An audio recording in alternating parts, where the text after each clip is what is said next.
Hi, I'm Doug Pick, and I made this video to introduce myself to emerging CPG e-commerce leaders to share with you how you can de-risk, diversify, scale, and add quantifiable enterprise value to your business by drawing on my 28 years of experience of nurturing multi-decade relationships with the biggest and best retailers.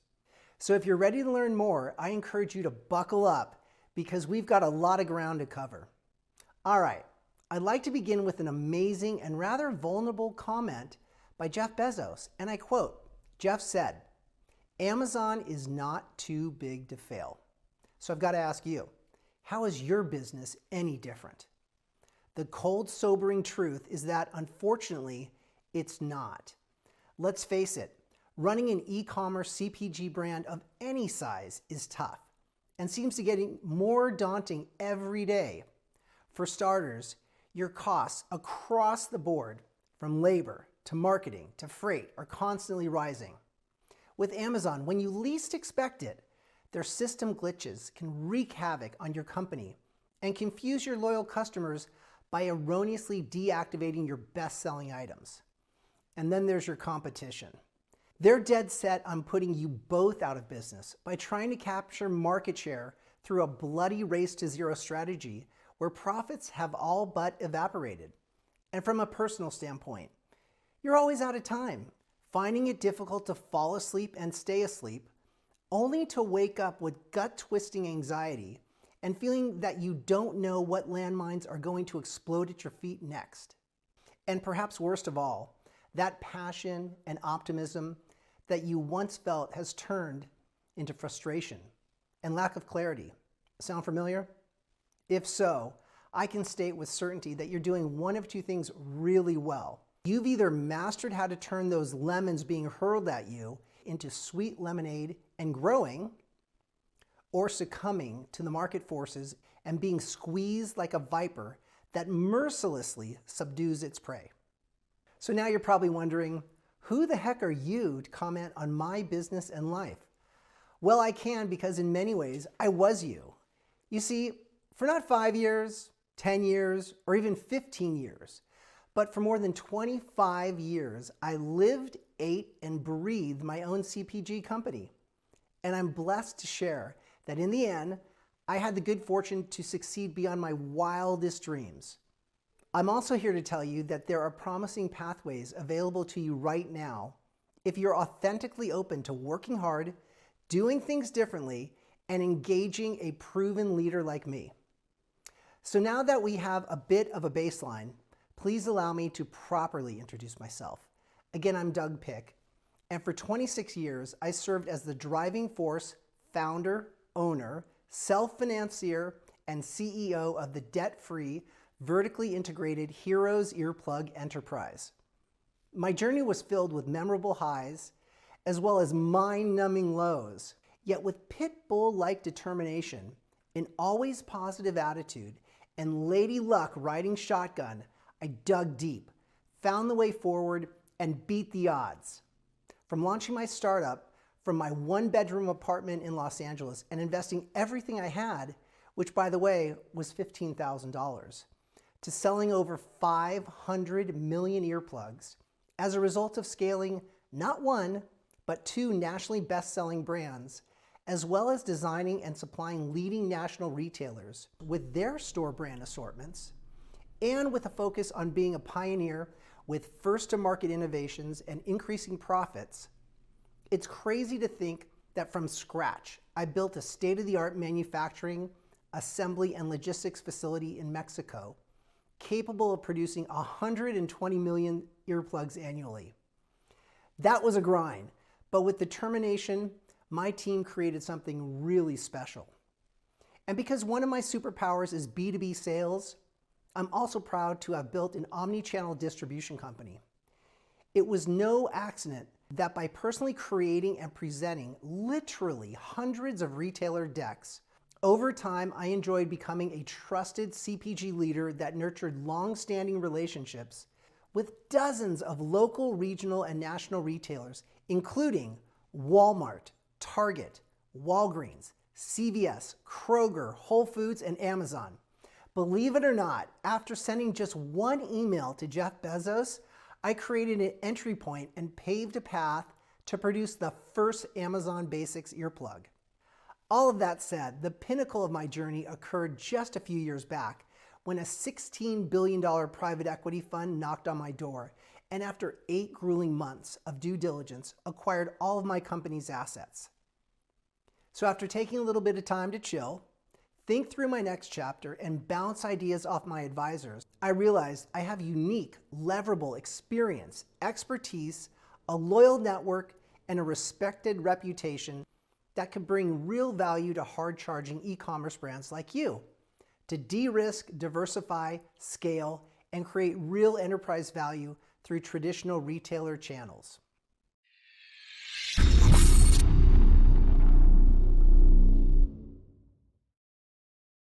The net result is that I'm pumped to share with you the launch of my new CPG company called Delightfully Disruptive. This is going to be awesome. For those select few that are a fit, I'll personally take each through a custom-tailored roadmap that will support our embarking on a journey to scale your sales, increase profitability, reduce costs, and if you have the intent like I did, guide you to your own liquidity event. Let me be clear.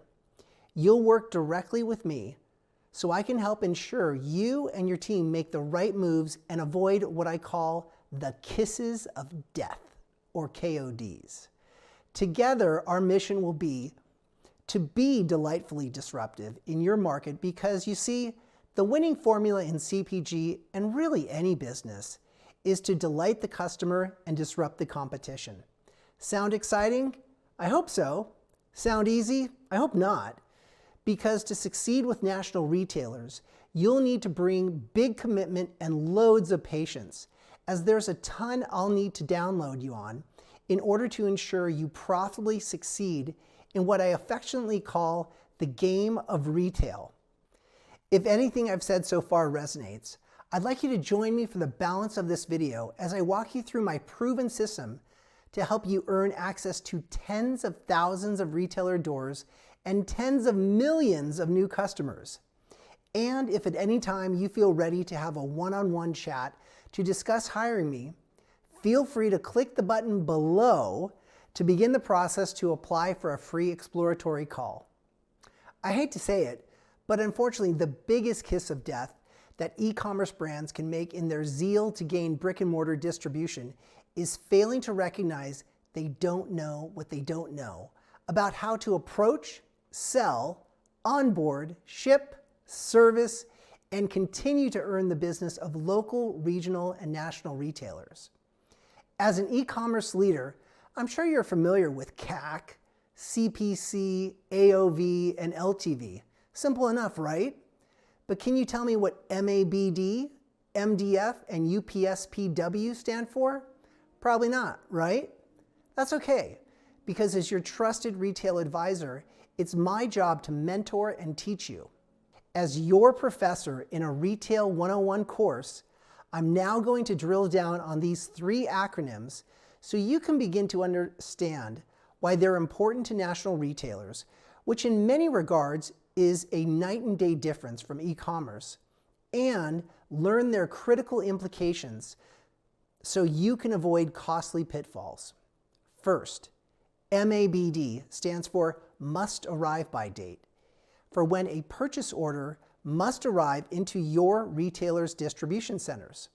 The MABD is important because retailers' inventory systems are constantly calculating unit movements, available inventory, as well as units in transit in a concentrated effort to minimize their capital exposure by not holding too much of your inventory, yet at the same time making sure their shelves have sufficient inventory to meet shopper demands. The implication of your shipment not arriving on the MABD is that a retailer could run out of stock. As you can guess, out of stocks are huge kisses of death because the absence of store inventory is considered a lost sale. And your misstep may leave a ding on your retail buyer's job performance. The second term, MDF stands for Marketing Development Funds. Generally factored as a percentage against your wholesale cost to the retailer, MDF is used to pay for in-store promotions and offers you'll use to motivate shoppers at the store and online. The implication of MDF is that every vendor must, without question, have it in their back pocket to deploy to ensure that their items are meeting, or even better, exceeding their buyers' sales velocity expectations. And finally, UPSPW is a key metric known as units per store per week. Units per store per week are the sales velocities that each unit is, on average, selling through the entire chain. The metric is determined by dividing the total number of units sold each week by the total number of stores. The implication of the UPSPW can work for or against you because your items will either surpass, meet, or fall short of your buyer's expectations. This data point provides the buyer with justification to add your new items, sit in a wait and see mode, or discontinue your items entirely. As you can imagine, the stakes are sky high when determining whether or not to invest in scaling your e-commerce brand through national retailers. That's why you and I will need to work closely. So in the first phase of our journey, I'll conduct audits to help us understand your company's readiness to engage with national retailers and what specific investments, if any, will be needed to ensure smooth, responsive, and growth-filled partnerships. I'll also guide you on variables, pros, cons, risk factors, and possible outcomes for each of our targeted retailers. And as the saying goes, the devil is in the details, because I'll need your team's cooperation so I can create an initial 5-section report that includes 1, your brand's key points of differentiation, 2, a competitive review, 3, a packaging review, 4, a gross margin review and financial resources understanding, and 5, a production, warehouse, and logistics review. Once all the information has been compiled, we'll discuss my findings as well as your questions, concerns, and identified challenges. By doing so, we can effectively explore the possibilities to help you make an informed decision on whether or not it makes sense to move forward with traditional retail. As you can probably guess, gathering the information will take time, yet if you already feel you're ready to get started, then please go ahead and click the button below to submit your application. Problem 2, failure to pregame. For those e-commerce brands that fail to recognize they don't know what they don't know, they're also the same ones that mistakenly believe selling to a national retailer is easy and can be learned on YouTube, TikTok, or an online course. Well, here's a spoiler alert. It can't. I can say from numerous national retailer wins that one positive 30-minute meeting with a national retail buyer can change your life in the most extraordinary ways. Therefore, I encourage all CPG brands to carefully think about their every move with a national retailer, similarly to how a heart surgeon approaches every heart surgery. I'll explain. Knock on wood, I've never had heart surgery, yet my younger brother Adam has. I was by his side during the heart surgeon interviews, all the way through to the pre-op meeting. I'm happy to share that my brother's surgery and recovery went well because Adam's cardiothoracic surgeon approached the operation like I prepared for a retailer sales meeting, with a pre-game strategy. I'm sure you know that in business, if you want to increase your probability of success, a thoughtful pre-game strategy is a critical part of any go-to-market process. By pre-game, I mean aggregating those assets you must have before presenting to any retailer. The underlying rationale for pre-gaming is you never get a second chance to make a great first impression. And when you work with me, I can assure you that we will be prepared. Solution 2, process to pre-game and game time. Because I know the steps we'll need to take to win retailer business, I also know you'll need to demonstrate to national buyers, 1, you understand what's important, and 2, your company is ready to service their stores. This first step, which is really a warm-up round for presenting to retail buyers, is to align your brand with influential sales reps that are trusted and engaged with the retail buyers you want to know. Simply put, these pros are in high demand, and in order to get their attention, you must either know them or know the right people to get to them. I'll tap into my network and identify who will be the most impactful for your company. Once the rep target list is nailed, we'll create a deck that proves to the reps your brand is worth their consideration by highlighting 7 important areas. They are: 1. Key points about your products that differentiate them from retailers' current assortments that'll add incremental sales and profits instead of cannibalizing their existing assortment. 2. A smart, savvy, likable executive team and proven industry advisors. 3. A loyal customer base. 4. A financially healthy business that can participate in MDF programs. 5. Sufficient inventory, staff, and warehouse assets to accurately support inventory demand plans. 6. A competitive sales commission and stipulated time to remit payments. 7. Administrative assets in place like product liability insurance and an electronic data interchange partner, also known as EDI, in place to transact with the retailers. Some may say, why would you want to waste your money on reps when you can go direct by yourself? And by all means, you can. I can only share from my experience the reasons we'll want to go this route. And they are: 1, we'll need to know all the current ins and outs of each retailer's playbook. And trust me, the game is always changing. And 2, your company needs to leverage the rep group's trust and credibility, as your company is, quite frankly, an unproven entity in the eyes of retail buyers. So we need to hack that objection. So I'll work with you to prepare a deck and checklist points in order to schedule and then have productive rep meetings. Once we have the right reps in place, then we'll partner with them to understand the category review timelines for the targeted accounts, develop an appointment calendar, and be prudent by running new financial and unit projections to determine which retailers make sense to align with, as well as confirm the production and logistics assets are in place to scale with our new partners. After that, we'll get you ready to present to your first retailer. At this juncture, we'll create custom decks for each. You might ask, why do we need custom decks? We need these because each retailer's assortments are different, and we'll need to show the buyer we cared enough about their appointment to provide honest and thought-provoking insights that they most likely aren't getting from others. In my experience, when we do so, we will elevate our position from just the run-of-the-mill salesperson to an experienced educator and break down a huge barrier to capture their confidence and trust. I will guide you and your team on assembling the necessary assets and role-play the presentation to prepare you for any questions that the buyer may ask. Don't misunderstand. I'll be right by your side at the meeting, and this is part of your education process. And so that we're all aligned, before the presentation, we will present our deck to our rep to get their buy-in and understanding for our strategy. So now, what's left to do? Just 4 lovely words. Win the fucking account. And that's exactly what we're going to do. And even though I've just shared my blueprint for earning retailer business, if you're really serious about rapid growth while avoiding all the pitfalls, you'd be shooting yourself in the foot taking a crack at this by yourself.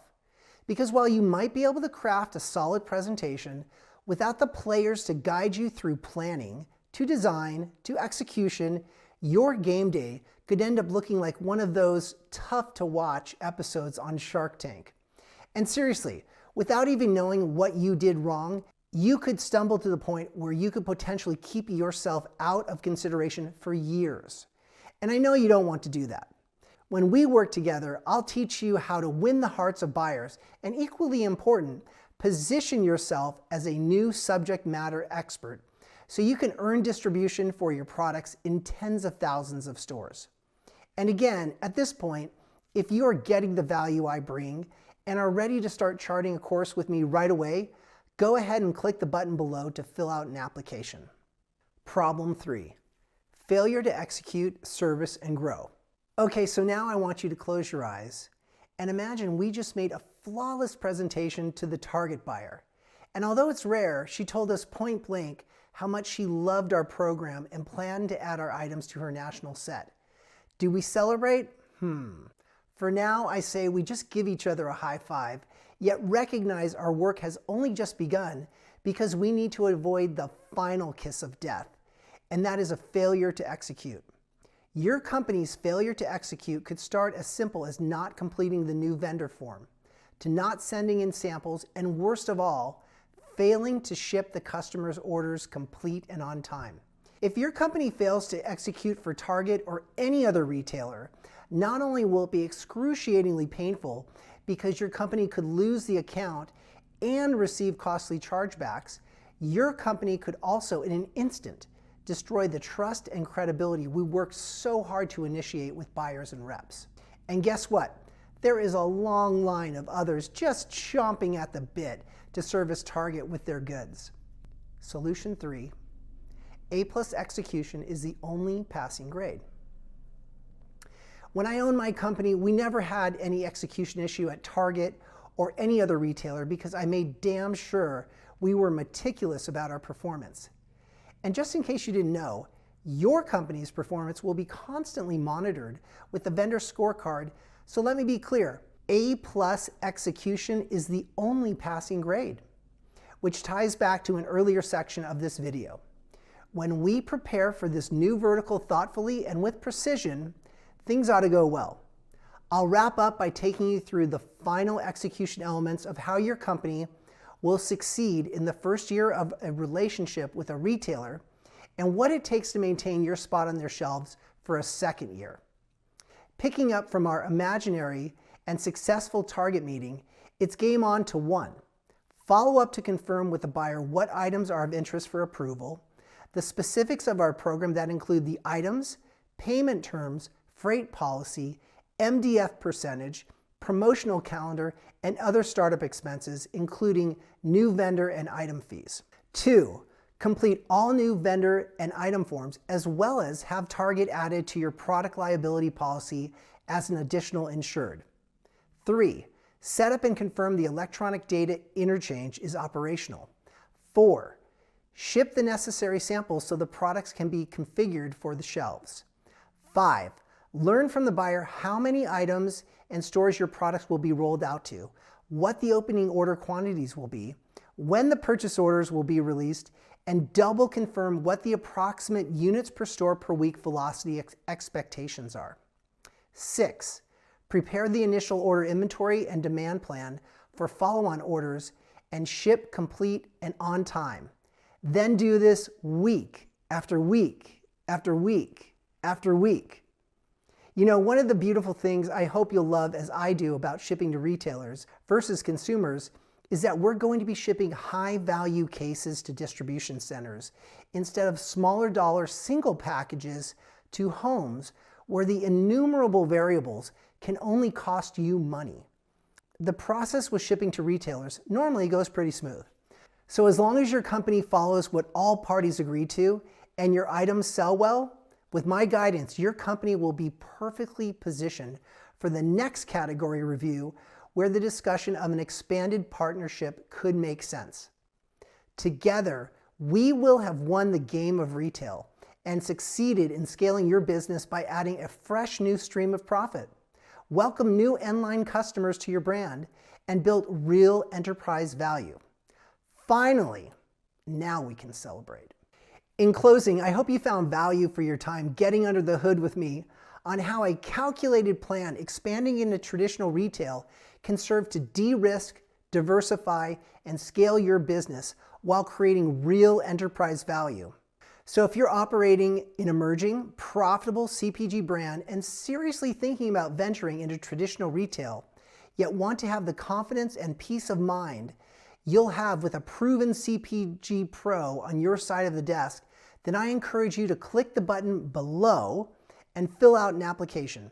I read all applications, and if it looks like we're a good fit, you'll be directed to book a one-on-one call with me where we can discuss next steps. Thanks so much for watching. I look forward to meeting you.